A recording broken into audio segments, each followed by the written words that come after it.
speaker of this afternoon is Ken Armstrong, President and CEO of North Arrow Minerals, and he'll be talking to us today about the Q1, Q4 bulk sample program at Qilalugaq Diamond Project. Great, thanks Paul. It's a real pleasure to be back at the symposium and to be able to provide an update on a presentation I gave here last year where we were talking about a bulk sample that we planned to collect, and then now to be able to fill you in on how it actually went. As is typical of a presentation like this, I will end up making some kind of forward-looking statements, which generally just means that some of what I ultimately tell you will likely end up not being true. North Arrow we're a junior exploration company. We're focused on diamonds. We have a number of projects throughout Canada, but for today's presentation, our focus is Qilalugaq, which is by far the most important project that we have.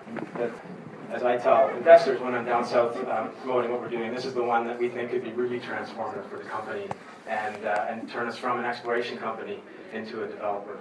By way of a bit of background, the project is located right in the area of Repulse Bay, or what will soon be known as Naujaat. And there's a series of kimberlites that were discovered in this area by BHP in the early 2000s. They discovered 8 kimberlites by going through the usual exploration process of till sampling, geophysics, drilling. They ultimately collected a bulk sample from one of the kimberlites, which is called Q1-4, and it sits right up here. But right around that time, in the mid-2000s, BHP made the decision corporately to exit the diamond space. And so they did that, and Stornoway Diamond Corporation acquired this project. Right around that time, Stornoway also acquired the Renard mine in Quebec, or at that point the deposit, and they've been focused on developing Renard into an operating mine. They did a little bit more work at Qilalugaq, including an initial resource statement. They also collected about 20 tons of material from Q1-4 to just confirm the work that BHP had done. But they were focused on Renard, and that's where North Arrow came in. And in 2013, we took an option to earn an interest in the project, and we could earn that interest by collecting a bulk sample. The business terms for that transaction are essentially North Arrow will earn 80% of the project by the completion of this bulk sample and getting the resulting diamond parcel valued in Antwerp. And once we do that, we earn 80%. Stornoway will have a one-time back-in right where they could buy back 20% more, increase their interest from 20 to 40 by paying us 3 times what we spend collecting the sample. And our budget for the sample is about $3.7 million. So why would North Arrow be interested in this project? Finding diamond deposits is really hard. It's very expensive. It's very time-consuming. We estimate BHP probably spent in the neighborhood of $25 million to discover this deposit, do the initial sampling, basically drill it, find it, figure out if the diamonds are there. They did all that work, and now there was just one more question that needs to get answered, and that's what the diamonds are worth. The deposit itself is not only the biggest kimberlite that BHP found, it's also the highest grade, and it's also the one that's closest to the community and to tidewater at Naujaat. It's only 8 kilometers away from the community, which is a really unique situation in Nunavut, and we'll touch a little bit more on that later on. So the bulk sample that we collected is from the Q1-4 kimberlite. Here's the resource statement that we reissued in May of 2013 after acquiring this option. It's a big kimberlite. It's 12.5 hectares in size. The resource only goes down to about 200 meters depth, and it's essentially 48 million tons of kimberlite grading right around a half carat of diamonds per ton of rock. That's, as I mentioned, it's only down to 200 meters.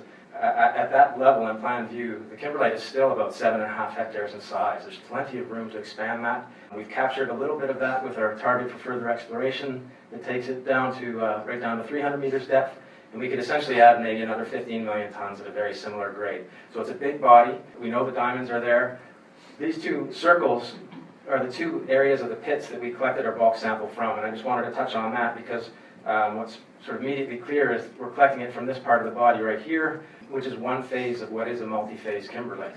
We have comfort at this level, at an inferred level of sort of evaluation. We have comfort in taking the sample from one location because the whole point of this is just to get an idea of value. Also, that comfort comes from the fact that this orange phase of the body, the purple phase and the green phase, which represents about 75% of the overall volume, the diamond characteristics were similar enough that in the resource model, they were all treated the same from a grade perspective.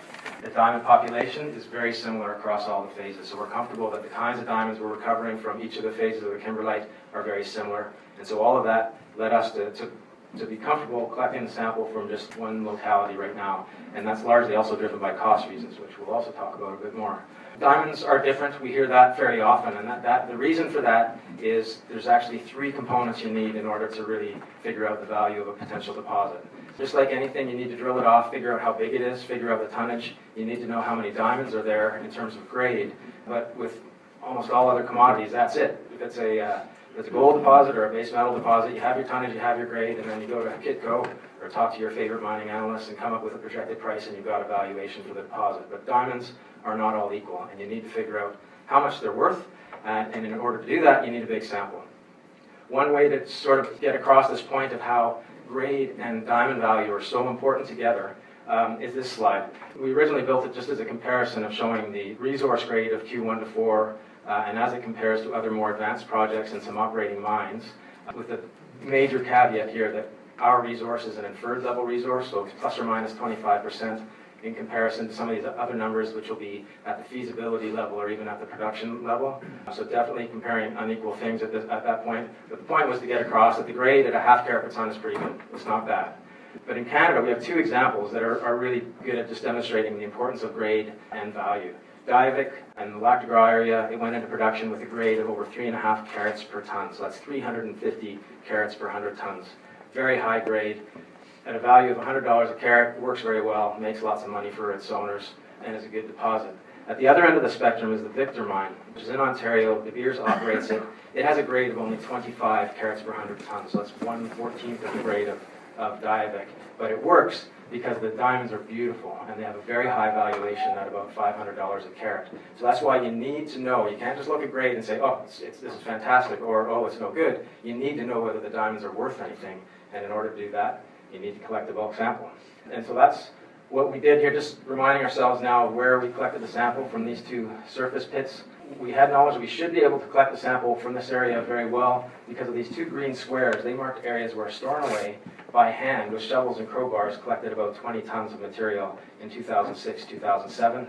So we had confidence that if we just slung out a little mini excavator, it was in pieces, we had to rebuild it, and fill with mega bags and then sling them to town, we should be able to collect this okay. And it all worked very well. Here's just a short video giving you an idea of how it went. So all free digging kimberlite, no drilling, no blasting. We slung the excavator out, as I mentioned.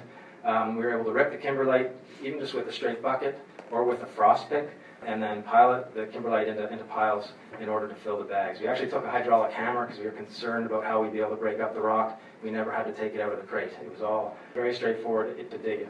Quite low tech. We basically just took 3 2x4s, screwed them together, take 2 of those as cradles, put the empty bags on. They kind of stand, be a little bit wobbly. Then you fill that first bag full of kimberlite into them and they're fine. And then 6 scoops of kimberlite would equal about the 900 kilos. That was our goal. The bag is full. We could then kick those stands out, pull off those 2x4 cradles, put a security seal on the inner bag, and then hook up the outer bag to the end of the long line and then fly it to town. We were looking at about a 12 to 13 minute cycle time from picking up a bag, getting it all the way to town, getting dropped off in our laydown area, which was about 1 kilometer north of town, and then back to the pit and hooking up another bag. So we were collecting in the neighborhood of, filling in the neighborhood of about 60 bags a day, and then we were slinging a similar number of bags each day as well. So over 31 days, we were able to get the whole process done. No camp, we lived in town, which is a tremendous cost savings. People in this room will appreciate just how much that saves us in terms of not having to build a camp. I'm just going to take you through a few shots of the area to give you an idea of how it changed over the course of the program. This is early July before we started digging. The 2 main pits we collected from were the central pit right here and the western pit right here. And you can see the 20-ton pit of Stornoway from 2007. We did not dig in that area. Middle of July, this is the day before we started sampling in earnest.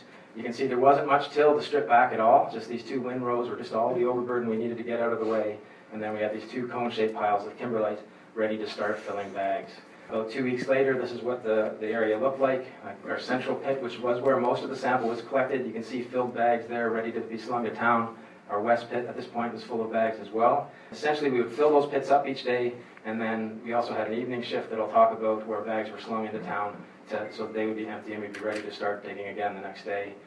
This is the middle of August. This is the second last day of digging, so this gives you an idea of what the ultimate pits look like. The west pit, this is it. We did not take any more material after this point, and then the central pit here. So all that led to our goal was 1,500 wet tons, which at 900 kilos a bag is 1,650 bags. It was a lot of work, very intensive work. The guys were justifiably very proud of getting to that 1,650th bag. And in the end, we did collect 1,688 bags. And this is what the pile looked like in the laydown, all connected because the guys were dedicated to making a single pile. So we had them at the very end by hook and by crook. I'll just point out one thing too. Well, I just had at the very bottom of that. So our cost, we budgeted $1.7 million to get 1,500 tons of rock to town, and we spent exactly $1.7 million. And there's no cheaper way to get that. I mean, that's a lot of bags there. It's a lot of rock. So it all went off very well. I'm just going to show you a little bit of the end pits and the reclamation. What we see here is the main A pit. These are country rock xenos. So these are chunks of granite that would be within the kimberlite that was uncovered as we were digging it. These were set aside there. They would not contain diamonds, so there's no point in shipping them all the way south and going through that effort. They were set aside, weighed. They make part of our ultimate weight of our sample because they are part of the ore body. We just did not ship them south. And then about a week after that, this is what the reclaimed central pit looked like. And then the same thing for the west pit. This is where we were just about done sampling. And then at the end of August. And so the point there was we didn't want to be in a situation, it is exploration. If we don't get a high value, we didn't want to have to be in a position to have to pay to get an excavator back out there and reclaim the pit. So we took care of all of that all in one shot. And then at the end of August, the Degagné annual sea lift arrived. The bags were all trucked down through town, loaded into a hold in the ship, sailed to Montreal, and then there was 42 flatbed trucks took the sample to our DMS processing lab in Thunder Bay, where the sample was processed through a dense media separation plant, and then it went to North Vancouver, where final diamond sorting is underway. Just a comment on our local employees and the community support, which was huge for this project. It was really important. This is a unique situation in Nunavut. We had 15 local employees that worked on a 1 week on, 1 week off rotation with us. All of those employees slept in their own bed at night after working in the field. It was a huge benefit. I'm sorry to the Comm Air guys in the back, but I did the math, and by having that number of local employees on this, it saved us about $100,000 in airfare from Winnipeg alone. If say we'd had to bring Southern workers up to do that work. So a huge benefit to the project. And the community itself, and I think leadership have identified this as being a real opportunity as well. They understood. We were flying helicopter skids up at 7 a.m. And it was skids down at 11 on the longest day. So that's 15 hours of having a helicopter flying over town. We had support, I think in large part, we had an evening shift where we were slinging bags. Very meaningful work for our chain of custody. When the bags arrived in town, that's when we recorded all the information on the security seal, on the bag number. It was all very important for tracking the sample. There were no Southern employees on that evening shift. It was entirely Repulse Bay or Naujaat employees.